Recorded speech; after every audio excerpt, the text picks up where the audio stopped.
তোমাদের এক নতুন ভিডিওতে এবং ডিসিপ্লিন ট্রেডার সম্রাটের চ্যানেলে তোমাদের সবাইকে স্বাগত। আজকে আমাদের আলোচনার বিষয় হচ্ছে বায়ার সেলার জোন।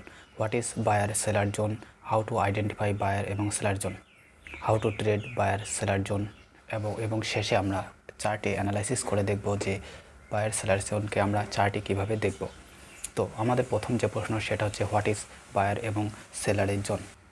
তো আমাদের প্রথম প্রশ্ন হচ্ছে হোয়াট ইজ বায়ার এবং সেলার জোন। বায়ার জোন বলতে আমরা কি বুঝি এবং সেলারের জোন বলতে আমরা কি বুঝি। তো বায়ার জোন বলতে আমরা সাধারণত সেই সমস্ত জোনকে বুঝি যেখানে বায়ার বেশি পাওয়ারফুল থাকে। তার মানে বায়ারের যখন সেই জোনে যখন প্রাইস আসে তখন আস্তে আস্তে সেলারের যে স্ট্রেংথ সেটা কমতে থাকে এবং বায়ারের স্ট্রেংথ বাড়তে থাকে।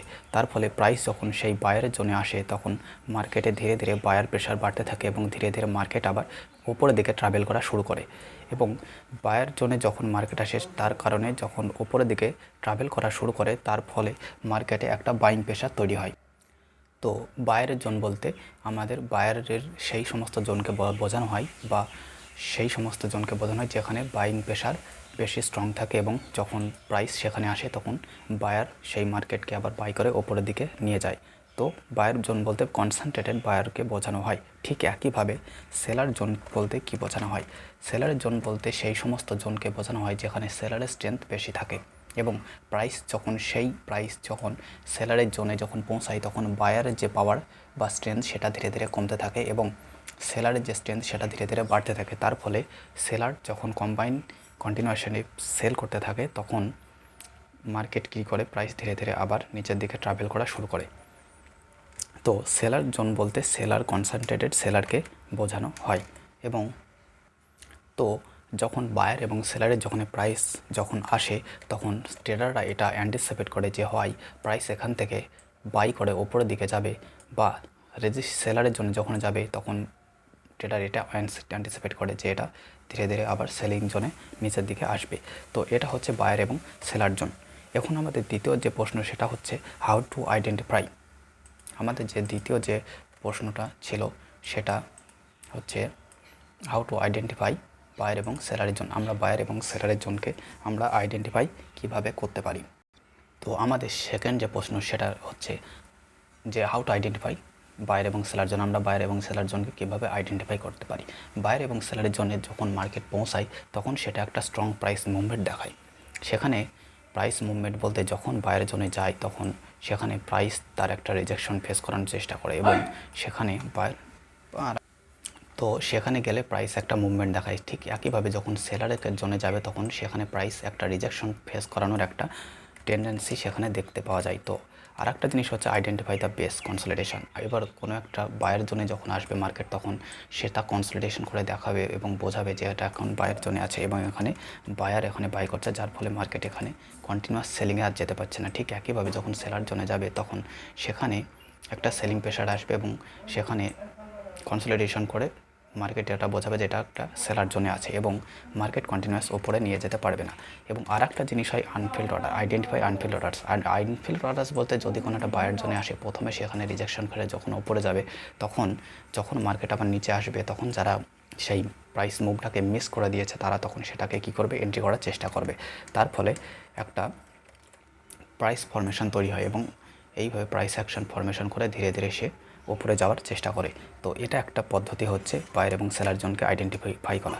আবার অন্যদিকে বায়ার সেলার জোনকে যদি আইডেন্টিফাই করতে হয় সেখানে আমরা ভলিউম অ্যানালাইসিস, সেখানে আমরা কিছু অ্যানালাইসিস যেরকম আমরা ভলিউম অ্যানালাইসিসের মাধ্যমেও আমরা বায়ার এবং সেলারের জোনকে আইডেন্টিফাই করতে পারি। তো ভলিউম যেখানে বায়ার এবং সেলার জোন থাকবে সেখানে ভলিউমে আমরা ইনক্রিজ এবং ডিক্রিজের মাধ্যমে ভলিউম অ্যানালাইসিসকে ইউজ করে আমরা বায়ার এবং সেলারের যে জোন সেটা আমরা আইডেন্টিফাই করতে পারি। অন্যদিকে ক্যান্ডেলস্টিক্সের যে সমস্ত প্যাটার্ন যেমন morning star, evening star, doji, এই সমস্ত যে সমস্ত ক্যান্ডেলস্টিক প্যাটার্ন সেগুলো দিয়ে আমরা অ্যানালাইসিস করে বায়ার এবং সেলারের জোনকে আইডেন্টিফাই করতে পারি। অন্যদিকে প্রাইস অ্যাকশনের যে সমস্ত সেটআপগুলো আছে এম প্যাটার্ন, ডব্লিউ প্যাটার্ন থেকে শুরু করে যে সমস্ত প্যাটার্ন ফরমেশন এবং যেখান থেকে বাই সেল হচ্ছে সেগুলো দিয়ে আমরা অ্যানালাইসিস করতে পারি। এবং আর একটা জিনিস হয় যেটা হয় আমাদের নেকাড আই। আমরা খালি চোখে যেখানে বায়ার এবং সেলার কনসেন্ট্রেটেড ফরম্যাটে দেখি এবং যেখান থেকে দেখি বারবার বায়ার উপরে নিয়ে যাচ্ছে এবং যেখান থেকে দেখি যে সেলার বারবার প্রাইসকে বারবার নিচের দিকে নিয়ে আসছে, সেখান থেকে আমরা বুঝতে পারি যে এখানে সেলার বেশি পাওয়ারফুল আর এইখানে বায়ার বেশি পাওয়ারফুল। তো নেকেড আই বা খালি চোখেও আমরা বায়ার এবং সেলারের জোনকে আইডেন্টিফাই করতে পারি। এখন বিষয় হচ্ছে যে এই সমস্ত যে অ্যানালাইসিস পদ্ধতি আছে এদের মধ্যে কোনটা সবথেকে সর্বোত্তম।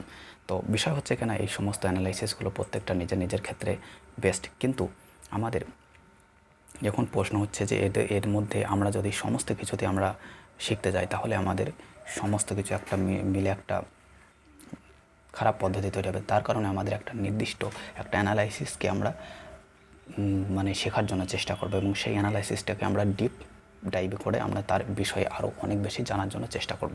তো এই সমস্ত যেখানে অ্যানালাইসিস আছে সেখানে যদি সমস্ত কিছু অ্যানালাইসিস করা হয় তাহলে সেটা আমরা ট্রেড নেওয়ার ক্ষেত্রে গিয়ে একটা অসুবিধার মধ্যে পড়ব। তো এখানে প্রশ্ন হচ্ছে কোনটা সবথেকে ভালো এবং এর মধ্যে আমি কোনটা নিজে পার্সোনালি ব্যবহার করি।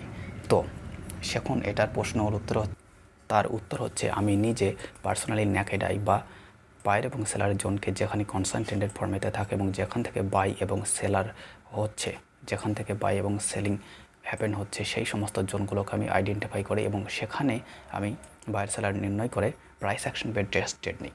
আমি অন্যান্য যেসব সেট আপ আছে সেই অনুযায়ী আমি ট্রেড নিই না। আমি ভলিউম অ্যানালাইসিস বা চার্ট অ্যানালাইসিসের মধ্যে যেমন ভলিউম অ্যানালাইসিস, ক্যান্ডেলস্টিক প্যাটার্ন এগুলো দিয়ে আমি ট্রেড নিই না। আমার প্রথমত হচ্ছে বায়ার এবং সেলার জোনকে আমি আইডেন্টিফাই করি, তারপরে price action base chart pattern বলতে বিভিন্ন রকম যেমন এম প্যাটার্ন, এই ধরনের যে এম প্যাটার্ন বা ডব্লু প্যাটার্ন বা cup and handle, head and shoulders, inside candle, এই ধরনের যে সমস্ত চার্ট প্যাটার্ন বেস ট্রেড আছে আমি সেইগুলো দিয়ে ট্রেড নিই। কিন্তু বিষয় হচ্ছে আমি যে সমস্ত চার্ট প্যাটার্নগুলো ট্রেড নিই সেগুলো তথাকথিত যেসব বই এবং অন্যান্য জায়গায় যারা এক্সপ্লেন করে তার থেকে একটু ভিন্ন, আমি সেগুলোকে একটু মডিফাই করে নিয়েছি এবং সেই অনুযায়ী আমি ট্রেড নিই। তো এখন বিষয় হচ্ছে আমরা এর মধ্যে কোনটা আমরা অ্যানালাইসিস করলে আমরা বেশি সাকসেস রেট পেতে পারি। তার উত্তর হচ্ছে নেকেড আই একটা খুব ভালো একটা পদ্ধতি এবং সাথে প্রাইস অ্যাকশন বেস বা অন্যান্য জনের যে সমস্ত ইন্ডিকেটর বেস ট্রেড আছে তারা সেগুলো নিতে পারে। তো এখন আমরা দেখলাম যে কিভাবে আমরা ট্রেড নিতে পারি।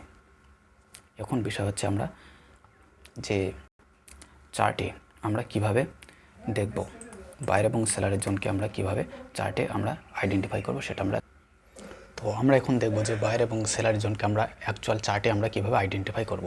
এখন যদি দেখা যায় এই যে লাইনটা আছে এই লাইনটাতে মার্কেট বারবার রেজিস্ট্যান্স নিয়ে মার্কেট নিচে আসছে, এইখানটায় যখনই যাচ্ছে তখন মার্কেট কী করছে, রেজিস্ট্যান্স ফেস করে এখানে নিচে আসছে, তার মানে এখানে একটা সেলার জোন হিসাবে কাজ করছে। অন্যদিকে মার্কেট যদি এই যে লাইনটা দেখা যায় এই জোনটাতে আসছে তখন কী করছে, মার্কেট বারবার সাপোর্ট নিয়ে মার্কেট উপরে যাচ্ছে। তো এটা একটা সাপোর্ট বা রেজিস্ট্যান্স জোন হিসাবে কাজ করছে।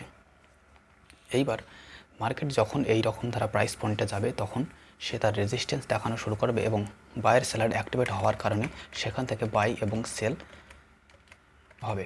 এখন আবার যদি দেখা যায় এখানে যে জোনটা মার্কেট এখানে সাপোর্ট নিয়ে ওপরে গেছে, এইখানটায় যখন মার্কেট আসবে তখন এখানে বায়ার অ্যাক্টিভেট হবে এবং বায়ার ওপরে নিয়ে যাওয়ার চেষ্টা করবে। ঠিক সিমিলারলি এইখানটায় যখন মার্কেট আসবে এবং এই জোনে যখন পৌঁছাবে তখন এখান থেকে মার্কেট রেজিস্ট্যান্স ফেস করে মার্কেট নিয়েছে যাওয়ার একটা টেন্ডেন্সি দেখাবে। তো এইভাবে আমরা বায়ার এবং সেলার জোনকে অ্যাকচুয়াল চার্টে অ্যানালাইসিস করে দেখতে পারি।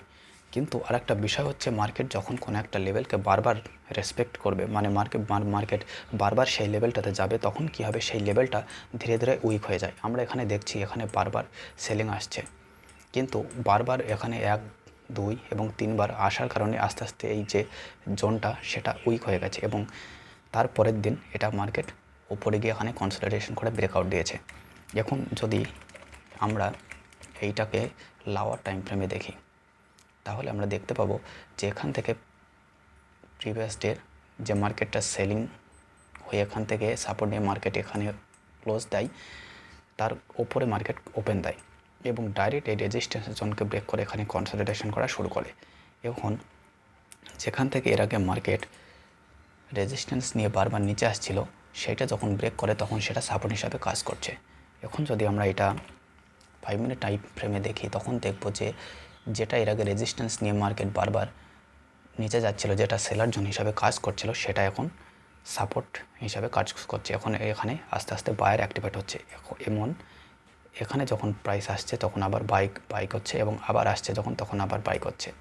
এবার ধীরে ধীরে এখানে বায়ার অ্যাক্টিভেট হচ্ছে এবং এখান থেকে যে সেলার নতুন একটা সেলার জোন তৈরি করেছে, এখান থেকে যে সেলিং হয়ে মার্কেট নিচে এসেছিলো এখন সেটা আবার সেলার জোন হিসাবে তৈরি করেছে এবং এইটা অনেকবার টাচ করার ফলে এবং কন্টিনিউয়াস ট্রেড হওয়ার কারণে তারপরের দিন মার্কেট এখানে ফ্ল্যাট ওপেন হয়েছে এবং ডাইরেক্ট সেল করে নিচে নিয়ে চলে গেছে। এখানে যে বায়ার তাদের অ্যাক্টিভেট হওয়ার কোনো সুযোগই দেয়নি, তার মানে এখানে যে সেলার জোন সেটা আবার অ্যাক্টিভেট হয়ে গেছে এবং সেই সেলার জোন আবার তার স্ট্রেংথ ফিরে পেয়েছে। এখন এই মুহূর্তে যখন যাবে তখন আবার সে সেলার জোন আবার সেল করা শুরু করবে এবং সেলার যে স্ট্রেংথ তারা আবার আগের অবস্থায় ফিরে যাবে। তো এইভাবে আমরা চার্টে বায়ার এবং সেলার জোনকে আইডেন্টিফাই করে আমরা ট্রেড করতে পারি।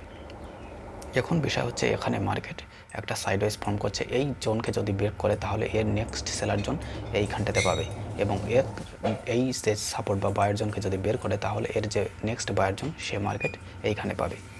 তো এইভাবে আমরা বায়ার এবং সেলারের জোনকে ট্রেড করতে পারি।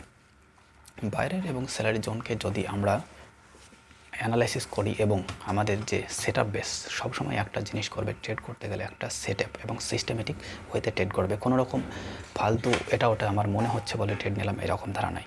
একটা নির্দিষ্ট সেটআপ তৈরি করো, সেটা ইন্ডিকেটর বেস হোক বা প্রাইস অ্যাকশন বেস হোক বা ভলিউম বা চার্ট অ্যানালাইসিস বা অপশান চেন অ্যানালাইসিস, যে কোনো একটা হতে পারে, কিন্তু একটা নির্দিষ্ট সেটআপ এবং সিস্টেমেটিক ওয়ে তৈরি করো এবং সেটা যখন মার্কেটে তৈরি হবে, সেটআপ যখন ফর্ম হবে তখনই কেবল ট্রেড নেবে, না হলে পারে ট্রেড নেবে না।